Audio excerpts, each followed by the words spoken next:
Hello बच्चों, क्या हाल चाल, कैसे हैं? स्वागत है आप सभी का एक और शानदार से लेक्चर में। और आज हम लेकर आए हैं बेटा आपके लिए सेमीकंडक्टर #NCKB। दैट मीन जितना आपको जरूरत होगी उतना ही करेंगे।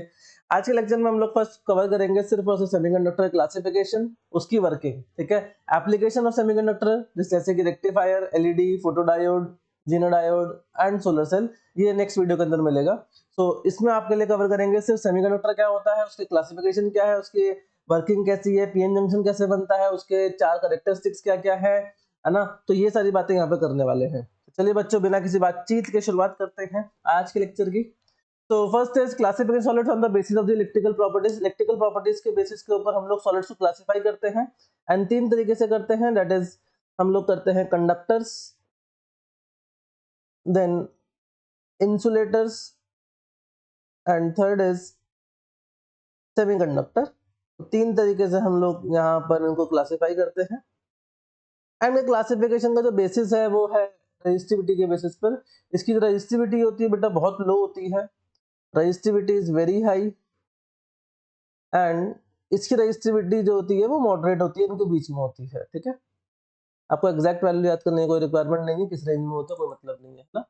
एक इंपॉर्टेंट ग्राफ है इस बात के लिए कि अगर हम लोग लेट से this is the graph of resistivity with temperature, बेटा graph of resistivity with temperature, this is for the conductors and more specifically copper के लिए होता है ऐसा।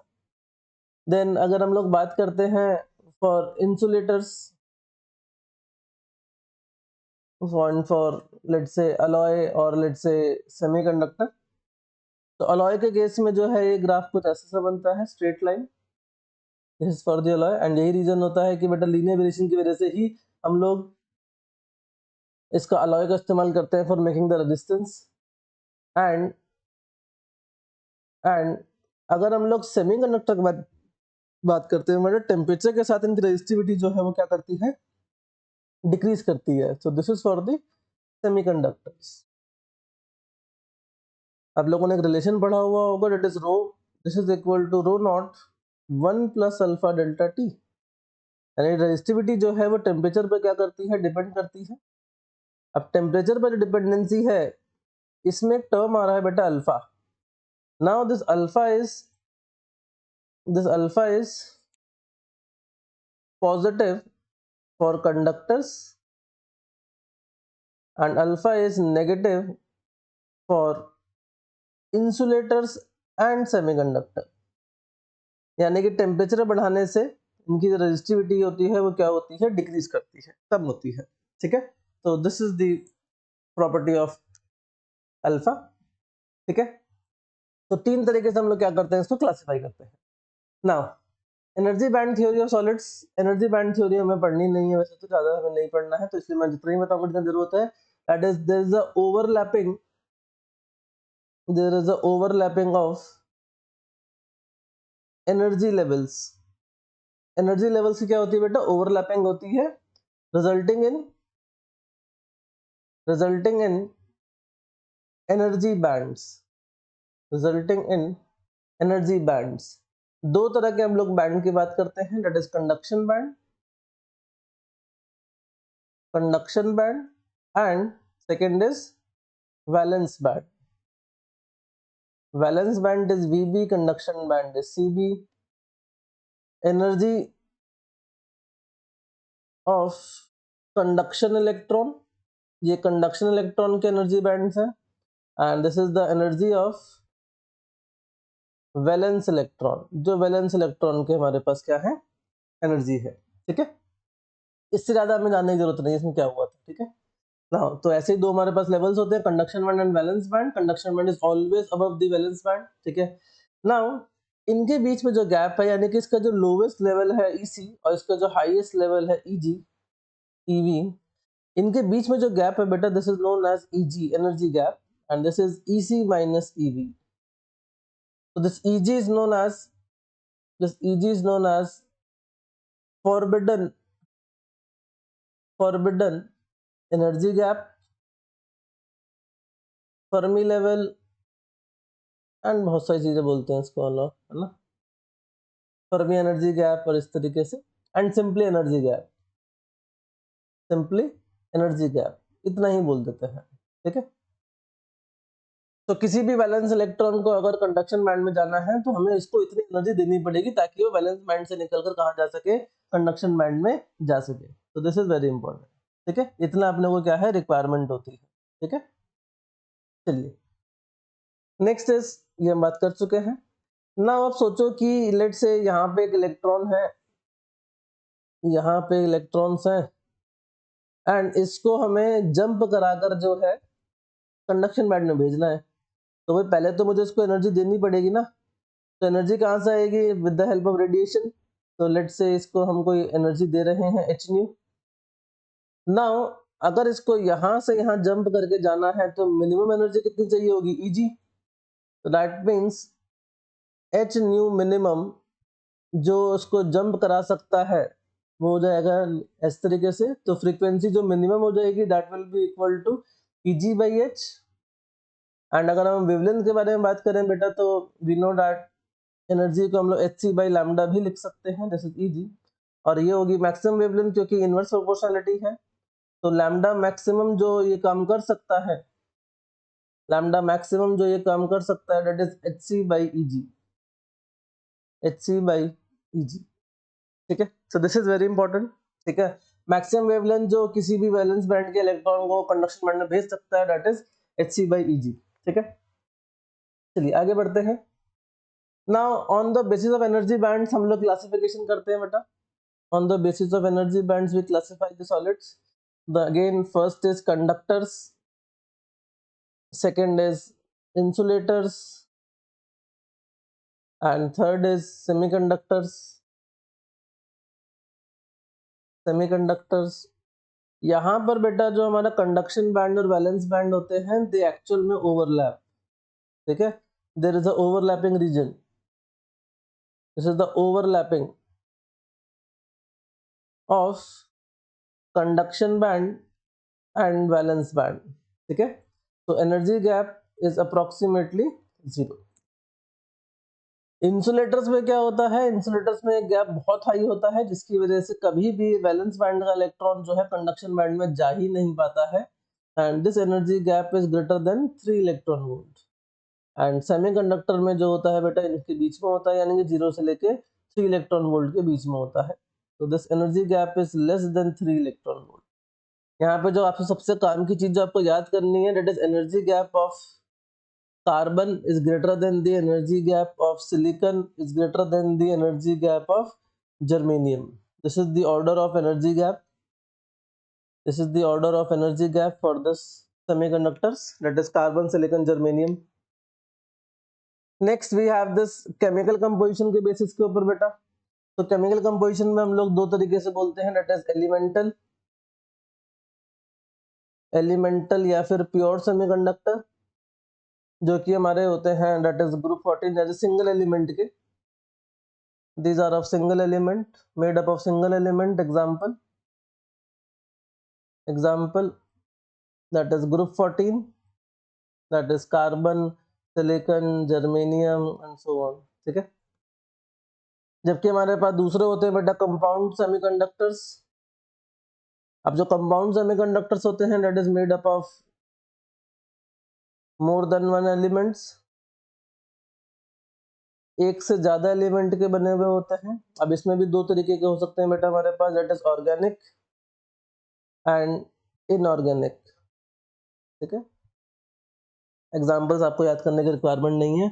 इसमें से इनऑर्गेनिक के अंदर बस एक खास एग्जाम्पल है that is gallium arsenic and एक है गैलियम आर्सेनिक फास्फोरस, ठीक है। तो ये वाला जो है बेटा वो काम आता है हमारा सोलर सेल्स के लिए और इंफ्रारेड सेल्स के लिए, इंफ्रारेड एलईडीज के लिए। This is used for this solar cell and infrared IR लिख रहा हूं मैं, इंफ्रारेड एलईडीज के लिए। जबकि ये हमारा काम आता है किसके लिए, विजिबल एलईडीज के लिए, ठीक है। चलिए on the basis of source और nature of the charge carriers, source और नेचर ऑफ चार्ज कैरियर्स के ऊपर भी हम लोग उसको डिपेंड करते हैं। And this is intrinsic semiconductor और pure semiconductor, intrinsic semiconductor and second is extrinsic semiconductor जिसके अंदर हम लोग मिलावट करते हैं। ठीक है, बिना मिलावट के ये काम नहीं करता है। अब इसके अंदर भी हमारे पास बेटा दो तरीके से हो जाते हैं। तो प्योर सेमीकंडक्टर्स जो होते हैं बेटा वो हमारे पास दो तरीके के होते हैं। फर्स्ट इज मतलब दो तरह के मतलब एक ही तरीके का होता है। तो pure semiconductor, intrinsic semiconductor, that example silicon, germanium. And extrinsic semiconductor जो जाते हैं वो दो तरीके के जाते हैं, that is p type and n type. P type के अंदर जो मेजॉरिटी चार्ज कैरियर्स होते हैं, मेजॉरिटी चार्ज कैरियर्स जो होते हैं, these are holes. And n type के अंदर जो मेजॉरिटी चार्ज कैरियर्स होते हैं, मेजॉरिटी चार्ज कैरियर्स, वो हो जाते हैं बेटा इलेक्ट्रॉन्स। ठीक है, इसमें दोनों जो है वो बराबर होते हैं। Concentration of hole is equal to concentration of electron. यहाँ पे दोनों यहाँ पे काम कर रहे होते हैं, दोनों की कंसंट्रेशन इक्वल होती है। ठीक है, नाउ इंट्रिंसिक सेमीकंडक्टर, इसकी अब बेसिक थ्योरी जो आपको जो पता होनी चाहिए बस वो ये है कि हमारे पास होल्स भी होते हैं, होल्स एंड इलेक्ट्रॉन्स, ये हमारे जो है चार्ज कैरियर्स हैं। These are the charge carriers. मैं इसके स्ट्रक्चर में नहीं जाऊंगा क्योंकि वो हमारे लिए इररिलेवेंट है। ठीक है, क्योंकि और हमारी सीरीज का नाम ही क्या है बेटा, hashtag NTKB, that is need to know basic. जितना आपको जरूरत है ठीक है उतना ही हमारे काम का रहेगा, उतना ही पढ़ेंगे बस, है ना। तो होल्स एंड इलेक्ट्रॉन्स हमारे जो है यहाँ पर चार्ज कैरियर्स हैं। Second, concentration of hole is equal to concentration of holes। ठीक है, concentration of electron is equal to concentration of holes। and third, Ne into NH, this is equal to Ni का square। this is the important equation जो आपको यहाँ पे पता होना चाहिए। तो Ne is concentration of electrons per meter cube और number of electrons per meter cube, है ना। and this is concentration of holes and this is Ni is intrinsic concentration। ना एक और चीज बेटा, होल एक्चुअल में है क्या, होल्स का मतलब क्या है, it's a positive vacant site. It's a positive vacant site जो आपको सिर्फ और सिर्फ कहाँ मिलेगा, found in conduction, found in valence band. ये सिर्फ और सिर्फ आपको कहाँ मिलेगा, वैलेंस बैंड में मिलेगा। यानी कि जब वैलेंस बैंड में से इलेक्ट्रॉन जंप करके कंडक्शन बैंड में जाएगा तो वो एक क्रिएट करता है, होल क्रिएट करता है किसके अंदर, इसके अंदर। ठीक है, तो इंट्रिंसिक सेमीकंडक्टर जो है बेटा इसकी कुछ लिमिटेशंस है। ठीक है, it has some limitations which you should know. ठीक है, सो इसका जो एनर्जी बैंड डायग्राम है वो कुछ कुछ ऐसा सही बनता है, इस तरीके से, इस तरीके से। अब यहाँ से इलेक्ट्रॉन जंप करके अगर यहाँ जाएगा तो बेटा यहाँ इलेक्ट्रॉन पहुंचा और यहाँ क्रिएट हुआ होल। तो जितने यहाँ पर इलेक्ट्रॉन पहुंचेंगे उतने ही यहाँ पर क्या बनेंगे, होल्स बनेंगे। जितने यहाँ पे इलेक्ट्रॉन्स पहुंचेंगे उतने ही यहाँ पर क्या बनेंगे, होल्स। ठीक है, तो कंडक्शन बैंड में हमेशा कौन मिलेगा आपको, इलेक्ट्रॉन्स मिलेंगे। वैलेंस बैंड में कौन मिलेगा, होल्स मिलेंगे। ठीक है, तो this is very very very very important. ठीक है, keep this in mind. And now अब हम बात करते हैं कि भाई इसके बारे में कि इसकी लिमिटेशंस क्या है। तो इसकी लिमिटेशंस क्या है, इट इज लो कंडक्टिविटी। इसकी कंडक्टिविटी बेटा बहुत लो है, it has very low conductivity. ठीक है, एंड इसका रीजन क्या है कि less number of charge carriers, less number of charge carriers. यहाँ पे हमारे पास चार्ज कैरियर्स जो होते हैं बहुत ही कम होते हैं, जिसकी वजह से क्या करते हैं, ये इसकी कंडक्टिविटी बहुत कम होती है। ठीक है, तो हम लोग क्या करते हैं, इसको ओवरकम करने के लिए हम लोग डोपिंग करते हैं। डोपिंग का मतलब होता है कि it is the process of deliberate addition of the desirable impurity atom to pure semiconductor to increase its conductivity. जानबूझकर हम लोग कुछ ऐड करते हैं, इसके अंदर इम्प्योरिटी ऐड करते हैं जिससे उसकी कंडक्टिविटी को बढ़ाया जा सके, जिससे उसकी कंडक्टिविटी को बढ़ाया जा सके। So this is the process known as doping. ठीक है, तो मेथड ऑफ डोपिंग में थर्मल मिक्सिंग आती है, यानी कि जब हम दोनों को हीट करते हैं with the help of heat. ठीक है, हीटिंग करते हैं एंड इससे क्या होता है, दोनों को आपस में मिक्स कर लेते हैं मेल्ट करके। ठीक है, हीट कर से मेल्ट करते हैं, मेल्ट करने के बाद दोनों को मिक्स कर लेते हैं।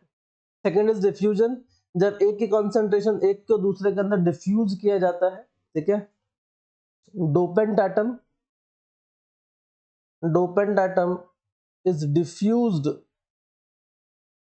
in the dopant atom जो है उसको diffused किया जाता है in the target atom और pure semiconductor, ठीक है। And second is bombardment of the dopant atom, यानी कि हम एक हाई ऐसे यहाँ पे हम लोग शीट बनाते हैं टारगेट एटम की और यहाँ से बोम्बार्डमेंट कराते हैं डोपेंट एटम का, फिर ये वहां जाके उसको रिप्लेस कर देता है, खुद बैठ जाता है। तो this is another method of doping. तो सिर्फ आपको मेथड का नाम पता होना चाहिए, that is thermal mixing, diffusion and bombardment of the dopant atom, ठीक है। नाउ अब हमारे पास आता है एक्सट्रिंसिक सेमीकंडक्टर, यानी कि that is an type semiconductors. तो बेटा एन टाइप सेमीकंडक्टर्स में क्या होता है कि अब हमारे पास हम लोग क्या करते हैं, डोपिंग करते हैं, ठीक है। क्या करते हैं, डोपिंग करते हैं। तो ग्रुप 14 को डोप किया जाता है किसके साथ, ग्रुप 15 के साथ। ये हमारा डोपेंट है, यानी कि जिसको हम ऐड कर रहे हैं, और आप इसको इम्प्योरिटी लिख सकते हो, ठीक है, इम्प्योरिटी लिख सकते हो। नाउ अगेन यहाँ पर क्या क्या बातें इंपॉर्टेंट है। First is concentration of electron जो हो जाती है बहुत ज्यादा हो जाती है कॉन्सेंट्रेशन ऑफ होल से, ठीक है। मेजॉरिटी चार्ज कैरियर्स जो है वो कौन हो जाएगा बेटा, मेजॉरिटी चार्ज कैरियर हमारा हो जाएगा कौन, that is electron. And equation क्या बन जाएगी, that is nd into nh, this is equal to ni का square, where nd is the concentration of donor atom, ठीक है। अब डोनर क्यों कहते हैं, क्योंकि भाई ग्रुप 14 के पास 4 वैलेंसी है, इसकी जो वैलेंसी है वो कितनी है, 4 है, और इसकी जो वैलेंसी है वो 5 है, यानी कि इसके पास एक एक्स्ट्रा इलेक्ट्रॉन है, तो इलेक्ट्रॉन को डोनेट कर देता है। तो इसलिए यहाँ पर जो है हम इसको क्या बोलते हैं, डोनर एटम बोलते हैं। तो concentration of donor is actual में approximately equal to concentration of electron, this is important, इसीलिए हमारे पास ये इक्वेशन बनती है, ठीक है। स्ट्रक्चर बना के समझाने का कोई सेंस नहीं है, ठीक है, वो आपके किसी काम का है नहीं, क्योंकि आप बोर्ड नहीं दे रहे हैं, ठीक है।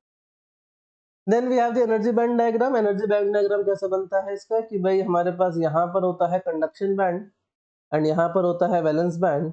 अब हम लोग चाहते हैं कि भाई हमारे पास एक इलेक्ट्रॉन ऐसा फालतू ही पड़ा हुआ है, तो उसकी का जो कॉन्सेंट्रेशन, उसका जो लेवल होना चाहिए वो कहाँ पर होना चाहिए बेटा, it is close to the, अगर ये हमारा कंडक्शन बैंड का है तो this is the energy level of the donor atom, so that ये इजीली क्या कर सके, इलेक्ट्रॉन जो है अपना वो डोनेट कर सके to the conduction band, easily क्या कर सके, डोनेट कर सके। एंड जो गैप होता है this is very low, this gap is very less, approximately of order of 0.01 to 0.025 electron volt, ठीक है, इतना छोटा ये गैप होता है, ठीक है। तो डोनर लेवल का एनर्जी बैंड जो गैप लेवल होता है वो क्लोज होता है किससे, कंडक्शन बैंड के, ताकि वो एक इलेक्ट्रॉन इजीली क्या कर सके, कंडक्शन बैंड में दे सके। Then we have p type semiconductors. P type semiconductor का मतलब है ग्रुप 14 के अंदर हम ग्रुप 13 की इंप्योरिटी ऐड करते हैं, ठीक है। So this is the dopant, this is the dopant और इम्प्योरिटी, इसको हम लोग इसके अंदर ऐड करते हैं। एंड क्या क्या इंपॉर्टेंट है, फर्स्ट इज यहाँ पर कॉन्सेंट्रेशन ऑफ होल्स जो है वो बहुत ज्यादा हो जाती है किससे, कॉन्सेंट्रेशन ऑफ इलेक्ट्रॉन से। सेकेंड इक्वेशन जो बन जाएगी दैट इज ये हो जाएगी, that is Na into Ne, this is equal to Ni का स्क्वायर। एंड यहाँ पे अब Na क्या है, Na is the acceptor ion, acceptor atom concentration.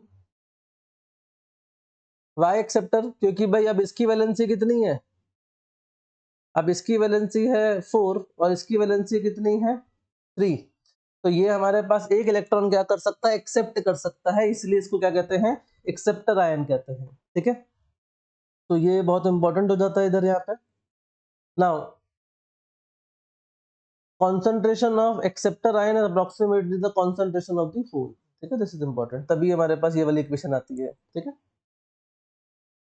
चलिए ग्रुप, अगर इसका एनर्जी बैंड डायग्राम अगर हम देखते हैं तो एनर्जी बैंड डायग्राम में हमारे पास यहाँ पर है कंडक्शन बैंड और यहाँ पर है हमारे पास वैलेंस बैंड। अब हम लोग एक्सेप्टर कराना चाहते हैं, एक इलेक्ट्रॉन को एक्सेप्ट करें, तो उसका जो एनर्जी लेवल है वो यहाँ पर होना चाहिए, तो this is the EA, this is the EV and this is EC. तो एक्सेप्टर आयन का जो एनर्जी लेवल होता है, this is close to that is EA minus EV approximately of 0.01 to 0.025 electron volt. And the reason is कि भाई यहाँ पर क्या करना है, एक इलेक्ट्रॉन एक्सेप्ट करना है। कहाँ से आएगा? वैलेंस बैंड से। ठीक है, तो वैलेंस बैंड से इलेक्ट्रॉन एक्सेप्ट करेगा ताकि होल्स बना सके, फिर उसको हम लोग जंप करा लेंगे कंडक्शन बैंड में। ठीक है, चलिए, तो इतना ही था हमारा क्लासिफिकेशन में। Then we have this PN junction. तो बेटा पीएन जंक्शन में हमारे पास क्या है? पीएन जंक्शन में हमारे पास चार चीजें होती हैं। तो हम लोग क्या करते हैं, हम लोग ऐसे इस तरीके से यहाँ पर हम लोग क्या करते हैं, जंक्शन क्रिएट करवाते हैं। कैसे? एक साइड को हम लोग होल क्रिएट करते हैं, पी टाइप क्रिएट करते हैं, और एक तरफ क्या करते हैं, एन टाइप क्रिएट करते हैं। ठीक है, पी टाइप साइड जो होते हैं मेजॉरिटी चार्ज कैरियर्स होल्स होते हैं, और माइनॉरिटी में होते हैं इलेक्ट्रॉन्स, एंड एन टाइप में माइनॉरिटी में होते हैं होल्स। बेटा बहुत इंपॉर्टेंट बात कि पी टाइप और एन टाइप दोनों ही क्या होते हैं, बोथ आर इलेक्ट्रिकली न्यूट्रल। ठीक है, क्योंकि पी टाइप का मतलब पॉजिटिव टाइप नहीं है। ठीक है, पी टाइप का मतलब है कि पॉजिटिव वाला जो चार्ज है उसमें वो मेजॉरिटी चार्ज कैरियर है।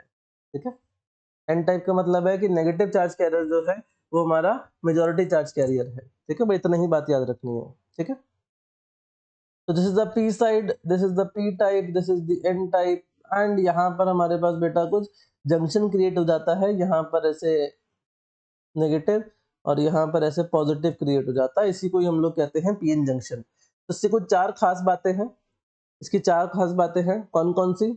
पहली, that is diffusion current. Diffusion current, दूसरा है ड्रिफ्ट करंट। ड्रिफ्ट करंट, तीसरा है depletion region. Depletion region, and चौथा है हमारा बैरियर पोटेंशियल। चौथा है हमारा बैरियर पोटेंशियल। तो ये चार हमारे पास प्रोसेस होते हैं जो हमारे किसी भी पीएन जंक्शन को क्लासिफाई करते हैं, हेल्प करते हैं समझने के लिए। सबसे पहले आता है बेटा डिफ्यूजन करंट। तो why diffusion current? It is due to the difference in the concentration of holes and the electrons in the P side and the N side. भाई हमारे पास जो ऐसे जंक्शन बना हुआ है, यहाँ पे मेजॉरिटी में होल्स हैं, यहाँ पे मेजॉरिटी में इलेक्ट्रॉन्स हैं, तो there is a difference in the concentration. ठीक है, there is a difference in the concentration. तो होल मूव करता है पी से एन, इलेक्ट्रॉन मूव करता है एन से पी। तो इलेक्ट्रॉन मूव करता है एन से पी एंड होल मूव करता है पी टू एन। अब जिस डायरेक्शन में पॉजिटिव चार्ज फ्लो करता है उसी डायरेक्शन में क्या होता है, हमारा करंट होता है। तो होल करंट जो है वो हमारा P to N. Electron current electron के अपोजिट डायरेक्शन में, यानी कि ये भी किसमें हो जाएगा, पी टू एन। तो इसका मतलब जो हमारा डिफ्यूजन करंट है, आई डिफ्यूजन, वो बेटा किधर की तरफ होगा, पी टू एन होगा। किसकी वजह से होगा? Due to diffusion of majority charge carriers. किसकी वजह से होगा? मेजॉरिटी चार्ज कैरियर्स की वजह से होगा। ठीक है, this is due to majority charge carriers. बहुत इंपॉर्टेंट बात है, किसकी वजह से है ये? मेजॉरिटी चार्ज कैरियर्स की वजह से है। किधर की तरफ है? पी से एन की तरफ है। ठीक है, डिफ्यूजन किसकी वजह से है? कॉन्सेंट्रेशन डिफरेंस है किसका? मेजॉरिटी चार्ज कैरियर्स का, इसलिए हो रहा है। एंड साथ ही साथ क्या है कि डायरेक्शन क्या है इसकी, पी टू एन है। तो बेसिक इतनी ही बात याद रखनी है बस आपको। देन ड्रिफ्ट करंट, ये होता है बेटा presence of electric field near the depletion layer. तो जब इलेक्ट्रॉन एन से पी जाता है और होल पी टू एन जाता है, तो बेटा होता क्या है कि हमारे पास बीच में ना, अगर इलेक्ट्रॉन एन से पी आ रहा है तो यहाँ पे नेगेटिव क्रिएट होगा, अगर होल पी टू एन जा रहा है तो यहाँ पे पॉजिटिव क्रिएट होगा। एंड इस पॉजिटिव नेगेटिव की वजह से क्या होगा बेटा, यहाँ पर एक इलेक्ट्रिक फील्ड आ जाएगी। तो ड्रिफ्ट करंट जो है वो किसकी वजह से है? Due to electric field at junction. होता क्या है, हमारे जो माइनॉरिटी चार्ज कैरियर्स हैं, minority charge carriers in the P and N side, दोनों साइड जो हमारे पास माइनॉरिटी चार्ज कैरियर्स हैं, they drifts due to electric field. वो इलेक्ट्रिक फील्ड की वजह से क्या करते हैं, हम ड्रिफ्ट करते हैं। तो बेटा P में माइनॉरिटी कौन है, P साइड में माइनॉरिटी कौन है, P साइड में माइनॉरिटी इलेक्ट्रॉन्स है, और N साइड में माइनॉरिटी कौन सा है, होल्स है। N साइड में माइनॉरिटी कौन है, होल्स है। तो माइनॉरिटी इलेक्ट्रॉन्स इन P ये मूव करते हैं बेटा N से P की तरफ, and minority holes in N ये मूव करते हैं कैसे, ये मूव करते हैं P to N। Minority holes in N ये मूव करते हैं बेटा N to P, सॉरी उल्टा लिख दिया, that is N to P, and ये मूव करते हैं P to N। ठीक है, तो इनकी वजह से करंट आएगा। अब इलेक्ट्रॉन जिधर जा रहा है उसके अपोजिट करंट आएगा, होल जिधर जा रहा है उसकी डायरेक्शन में करंट आएगा, तो that means there is a drift current, एक ड्रिफ्ट करंट आएगा जो कि इधर से किधर की तरफ होगा, N से P की तरफ। तो क्या ये हमारे डिफ्यूजन करंट के अपोजिट आ गया। तो एट इक्विलिब्रियम क्या होता है, एट इक्विलिब्रियम हमारा जो डिफ्यूजन करंट है is equal to drift current. That mean जितना हमारा N से P का करंट है उतना ही P से N का करंट है, तो नेट करंट जो है वो कितना हो जाएगा, जीरो हो जाएगा at equilibrium. At equilibrium there is no current. ठीक है, at equilibrium there is no current. ठीक है, next we have the depletion region. अब जो बीच में जगह बन गई है जहां पे हमारे पास कोई भी मूविंग चार्ज कैरियर नहीं है, ये जो बीच में रीजन बन गया है जहां पे हमारे पास कोई भी मूविंग चार्ज कैरियर्स नहीं है, क्योंकि होल सारे जो ट्रांसफर होने थे वो हो गए, जो हमारे इलेक्ट्रॉन्स डिफ्यूज होने थे वो हो गए, माइनॉरिटी वाले रुक गए, ट्रांसफर हो गए। अब जितना लेफ्ट N से P जा रहा है उतना P to N जा रहा है, तो there is no mobile charge carriers in this region. ये जो नेगेटिव पॉजिटिव बीच में क्रिएट हो गई है, इलेक्ट्रिक फील्ड क्रिएट हो गई है, these are the immobile ions, these are the immobile ions. तो इस रीजन में कोई भी मोबाइल चार्ज कैरियर्स नहीं होता है, तो इसलिए इस रीजन को हम लोग कहते हैं डिप्लीशन रीजन। क्या कहते हैं इसको, डिप्लीशन रीजन। ठीक है, डिप्लीशन रीजन, यहाँ पे कोई भी मोबाइल चार्ज कैरियर्स नहीं होता है। अब जहां पर पॉजिटिव पहुंचता है बेटा वो हमारा हो जाता है हाई पोटेंशियल, जहां पे नेगेटिव पहुंचता है वहां हो जाता है लो पोटेंशियल। तो हमारी जो N साइड होती है वो हाई पोटेंशियल पर होती है, जबकि हमारी जो P साइड होती है वो लो पोटेंशियल पर होती है। ठीक है, दिस इज इंपॉर्टेंट, आपको पता होना चाहिए। Last is barrier potential. अब अगर एक साइड पॉजिटिव हो गई एक साइड नेगेटिव हो गई तो पोटेंशियल डिफरेंस क्रिएट हो चुका है, एंड अगर ये पोटेंशियल डिफरेंस क्रिएट हो चुका है तो अब अगर आपको किसी को भी मूव कराना है तो आपको इतना बैरियर पोटेंशियल जो है ये क्या करना पड़ेगा, मूव कराना पड़ेगा, इसको ओवरकम करना पड़ेगा। फॉर एग्जाम्पल अगर आप देखो तो लेट से ये हाई पोटेंशियल है, लो पोटेंशियल है, तो इलेक्ट्रिक फील्ड ऐसे होगी। तो अगर ये इलेक्ट्रॉन को अगर लेट से इस इलेक्ट्रॉन को यहां से यहां जाना है, तो बेटा ये जो इलेक्ट्रिक फील्ड है इसके ऊपर फोर्स कैसे लगाएगी, इसके अपोजिट लगाएगी। तो इसका मतलब अगर इस इलेक्ट्रॉन को N से P जाना है तो इसे इस इलेक्ट्रिक फील्ड को ओवरकम करना पड़ेगा, इस बैरियर को ओवरकम करना पड़ेगा। तो इसीलिए एक due to the movement of the charge carriers across the junction electric field is created which give rise to a potential difference. N side high potential पे, P साइड लो पोटेंशियल पे, and direction of potential difference such that it stops the movement of the charge carriers across the junction। अब वो junction की तरफ charge carriers के movement जो है क्या कर देता है, स्टॉप कर देता है। ठीक है, तो अगर हमें इसे मूव कराना है, क्रॉस कराना है, तो हमें इतना पोटेंशियल तो अब वहां पे देना ही पड़ेगा। ठीक है, चलिए नेक्स्ट इज पीएन डायोड। अब हमने जंक्शन तो बना लिया है, अब इसको यूज करते हैं in the form of the diode. तो डायोड और जंक्शन में सिर्फ इतना ही फर्क है कि हम लोग जंक्शन जो हमने बनाया है उसके अक्रॉस क्या कर देते हैं बेटा, मेटल के कॉन्टैक्ट्स लगा देते हैं ताकि हम लोग उसको क्या कर सके, पोटेंशियल डिफरेंस दे सके। तो these are the metal contacts, these are the metal contacts, किसको हम क्या कर सके, पोटेंशियल, एक्सटर्नल पोटेंशियल इसको दे सके। अब एक्सटर्नल पोटेंशियल जो है बेटा वो दो तरीके से हो सकता है। एक्सटर्नल पोटेंशियल जो है वो दो तरीके से हो सकता है कि भाई आप इसको या तो N से P की तरफ लगाएं या P से N की तरफ लगाएं। तो this is important. So what is biasing of diode? So it's a way of providing or way of applying, it's a way of applying potential difference. It's a way of applying potential difference, potential difference across the diode. अब diode का जो circuit symbol है बेटा वो ऐसा होता है, that is circuit symbol of diode, circuit symbol of diode is like triangle ऐसा, एंड इधर की तरफ से ऐसे, ये वाली साइड पी होती है और ये वाली साइड एन साइड, ठीक है, this is the N side. तो अब हमारे पास दो तरीके से हो सकता है, एक हो सकता है फॉरवर्ड बाइसिंग।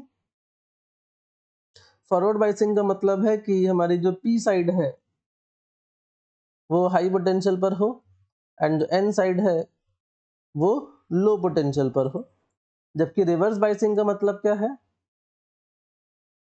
रिवर्स बाइसिंग का मतलब क्या है कि हमारी जो पी साइड है वो लो पोटेंशियल पर हो और एन साइड जो है वो हाई पोटेंशियल पर हो, ठीक है। तो ये हमारा फॉरवर्ड बाइसिंग और रिवर्स बाइसिंग का फंडा है, ठीक है।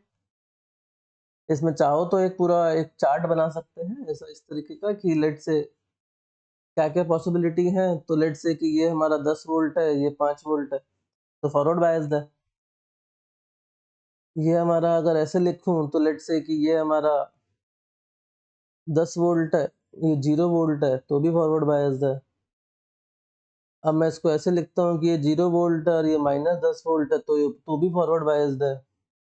और अगर मैं इसको ऐसे लिख दूं कि ये लेट से -5 वोल्ट है और ये -10 वोल्ट है, तो भी क्या है, ये फॉरवर्ड बायस है। तो ये पूरी साइड जो है वो किसकी है बेटा? फॉरवर्ड बायस की है। और इधर वाली साइड जो है हमारी रिवर्स बायस की बना देते हैं। तो वो कैसे बन जाएगी? इसको उल्टा कर दो बस, यानी कि यहाँ 5 वोल्ट कर दो, यहाँ 10 वोल्ट कर दो। अब यहाँ पे ऐसे कर दो, ये 0 वोल्ट कर दो, ये 10 वोल्ट कर दो। आप यहाँ पे -10 कर दो, यहाँ 0 कर दो। 0 का मतलब है बेटा अर्थिंग, है ना। 0 का मतलब क्या है? अर्थिंग, अर्थ कर दो ऐसे, ठीक है। एंड इसका उल्टा यहाँ पे कर दो कि भाई यहाँ पे हमारे पास -10 वोल्ट है और यहाँ पे -5 वोल्ट है। तो सारे केस किसके हो जाएंगे? रिवर्स बायस के हो जाएंगे, ठीक है। चलिए, अब डायोड फॉरवर्ड बायस में कैसे काम करता है? How the diode works in the forward bias. तो भाई फॉरवर्ड बायस में होता क्या है कि हमारे पास जो हम लोग ऐसे डायोड होता है, इसके अक्रॉस क्या करते हैं? जंक्शन ऐसे लगा देते हैं, बैटरी ऐसे लगा देते हैं, जो कि पी साइड को हाई पोटेंशियल पे करती है और एन साइड को लो पोटेंशियल पे। यानी कि जिस डायरेक्शन में जंक्शन के अक्रॉस इलेक्ट्रिक फील्ड है, उसी डायरेक्शन में हम लोग क्या कर देते हैं? एक्सटर्नल फील्ड भी लगा देते हैं। तो लेट से कि यहाँ पे पॉजिटिव आया था जंक्शन पे, यहाँ पे नेगेटिव आया था, तो जंक्शन पे जो इलेक्ट्रिक फील्ड है वो पॉजिटिव से नेगेटिव की तरफ, इधर की तरफ, और हमने जो लगाई है वो कैसे लगाई है? इसके अपोजिट लगाई है। तो उसका मतलब क्या होगा कि होगा क्या है यहाँ पे? Electric field, net electric field across junction वो क्या कर जाएगी? डिक्रीज कर जाएगी। अगर नेट इलेक्ट्रिक फील्ड डिक्रीज कर गई तो flow of majority charge carriers will increase, majority charge carriers will increase, that means I diffusion जो है वो बढ़ जाएगा। इलेक्ट्रिक फील्ड डिक्रीज हो रही है तो इसका मतलब बैरियर पोटेंशियल जो है वो क्या कर रहा होगा? घट रहा होगा, क्योंकि आसानी से अब वो पार कर पाएगा, तो बैरियर पोटेंशियल विल डिक्रीज, ठीक है। Barrier potential will decrease and depletion region की जो विड्थ है वो भी क्या करेगी? अब डिक्रीज, क्योंकि ज्यादा ज्यादा फ्लो करेंगे तो डिप्लीशन रीजन की जो विड्थ है वो भी क्या करेगी बेटा? डिक्रीज करेगी। एंड इसको हम लोग अगर बैरियर हाइट से दिखाना चाहें, if we go through this barrier height, तो अगर पहले बैरियर हाइट ये थी तो बाद में क्या हो जाएगी? कम हो जाएगी, क्योंकि अब आसानी से ज्यादा से ज्यादा पार कर पाएंगे, तो इस तरीके से। तो बैरियर हाइट क्या कर जाती है? डिक्रीज कर जाती है। तो बैरियर हाइट डिक्रीजेस, ठीक है। तो क्या क्या याद रखना है कि नेट इलेक्ट्रिक फील्ड जंक्शन के अक्रॉस डिक्रीज कर जाती है, flow of majority charge carriers increase कर जाता है, ठीक है। डिफ्यू अगर इलेक्ट्रिक फील्ड कम हो गई है इलेक्ट्रिक फील्ड कम हो गई है तो बेटा ड्रिफ्ट वाला मैकेनिज्म नहीं हो पाएगा, ड्रिफ्ट वाला मैकेनिज्म नहीं होगा तो ड्रिफ्ट करंट जो है वो हमारा क्या हो जाएगा, डिक्रीज कर जाएगा। ठीक है, there is no drift current, मतलब ना के बराबर ही हो जाएगा। ठीक है, चलिए रिवर्स बायस में क्या हो जाएगा, पी साइड को हम लोग लो पोटेंशियल पे कर देंगे और एन साइड को क्या कर देंगे, हाई पोटेंशियल पे कर देंगे। यानी कि ये हमारी अगर पी साइड है एंड ये हमारी ऐसे एन साइड है, जंक्शन हमारे पास, तो जंक्शन पे इलेक्ट्रिक फील्ड पॉजिटिव से नेगेटिव की तरफ, यानी कि इधर से इधर की तरफ, एंड हम लोग जो फील्ड लगा रहे हैं वो वैसे लगा देते हैं। यानी कि ये हमारा हाई पोटेंशियल, ये लो पोटेंशियल, तो जिस डायरेक्शन में जंक्शन पे इलेक्ट्रिक फील्ड थी उसी डायरेक्शन में हमने भी लगा दी। तो बेसिकली हमने करा क्या, हमने ई नेट जो है अक्रॉस जंक्शन उसको बढ़ा दिया, वो इंक्रीज कर दी। एंड अगर उसको इंक्रीज कर दिया तो इसका मतलब क्या है कि बैरियर पोटेंशियल बढ़ जाएगा, barrier potential will increase, barrier potential बढ़ेगा तो इसका मतलब डिफ्यूजन डिक्रीज करेगा, डिफ्यूजन कम होगा, डिफ्यूजन कम होगा तो और ड्रिफ्ट क्या कर जाएगा, बढ़ जाएगा, क्योंकि इलेक्ट्रिक फील्ड बढ़ रही है तो ड्रिफ्ट क्या कर जाएगा, बढ़ जाएगा। ड्रिफ्ट बढ़ेगा तो इसका मतलब जो करंट जो है ड्रिफ्ट वाला दैट विल इंक्रीज, एंड जो डिफ्यूजन वाला है वो क्या करेगा, डिक्रीज करेगा। ठीक है, तो रिवर्स बायस करंट जो है वो क्या कर रहा है हमारा, इंक्रीज करता है। ठीक है, रिवर्स बायस करंट क्या करेगा, इंक्रीज करेगा। ठीक है, बैरियर हाइट की बात करेंगे तो बैरियर हाइट की बात करेंगे तो पहले इतना अगर ऐसे था तो बाद में क्या हो जाएगा, बढ़ जाएगा। तो बैरियर हाइट इंक्रीजेस, बैरियर की जो हाइट है वो क्या कर जाएगी, इंक्रीज कर जाएगी। ठीक है, चलिए आईवी कैरेक्टरिस्टिक्स की अगर बात करते हैं तो बेटा दो तरीके से हम लोग देखेंगे, फॉरवर्ड बायस में, रिवर्स बायस में। एंड आईवी कैरेक्टरिस्टिक्स यहाँ पे आई, यहाँ पर भी बीच में लाइन नहीं आएगी। तो लेट से कि अगर पहले फॉरवर्ड बायस बनाया जाता है तो फॉरवर्ड बायस में ग्राफ जो है वो कुछ ऐसे उठता हुआ ऐसे चला जाता है, एंड ये जो पोटेंशियल होता है दिस इज वी के, that is knee voltage, knee voltage यानी कि फॉरवर्ड बायस की मिनिमम वोल्टेज, जिसके बाद करंट जो है एकदम से बढ़ने लग जाएगा। क्योंकि भाई हमें एनर्जी गैप तो हमें पूरा करना पड़ेगा ना, जो बीच में एनर्जी गैप था वो जो बैरियर पोटेंशियल था उसको तो ओवरकम करना ही पड़ेगा, तो दैट इज नी वोल्टेज। तो minimum forward bias voltage, this is minimum forward bias voltage, जिसके बाद कंडक्शन एकदम अच्छे से हो जाएगा। Then we have reverse bias, तो रिवर्स बायस के लिए हमारा उल्टा चलता है। तो ड्रिफ्ट करंट जो है वो माइनॉरिटी की वजह से होता है, तो ऑलरेडी बहुत कम होता है। ठीक है, तो इसलिए बहुत धीरे धीमे धीमे करके ऐसे बढ़ता है, उसके बाद एकदम से क्या कर जाता है, सडन राइज कर जाता है। तो this is known as VB, and इसको हम लोग कहते हैं ब्रेक डाउन वोल्टेज। ठीक है, ब्रेक डाउन वोल्टेज, ब्रेकडाउन बेटा दो तरीके का हो सकता है, एक हो सकता है एवलांचे, एक हो सकता है एवलांचे और एक हो सकता है जीनर। ठीक है, एक हो सकता है जीनर, दो तरीके का ब्रेकडाउन होता है। मिनिमम रिवर्स बायस वोल्टेज, जिसके बाद जो है पोटेंशियल चेंज नहीं हो रहा है, करंट एकदम से क्या कर रहा है, इंक्रीज कर रहा है, potential is nearly constant, current is increasing suddenly. यानी कि एट ब्रेकडाउन करंट जो है वो बहुत ज्यादा बढ़ जाता है लेकिन पोटेंशियल चेंज नहीं होता है, और यही प्रॉपर्टी हम लोग जो है यूज करते हैं इसके अंदर, अपने जीनर डायोड के अंदर। ठीक है, जीनर डायोड में।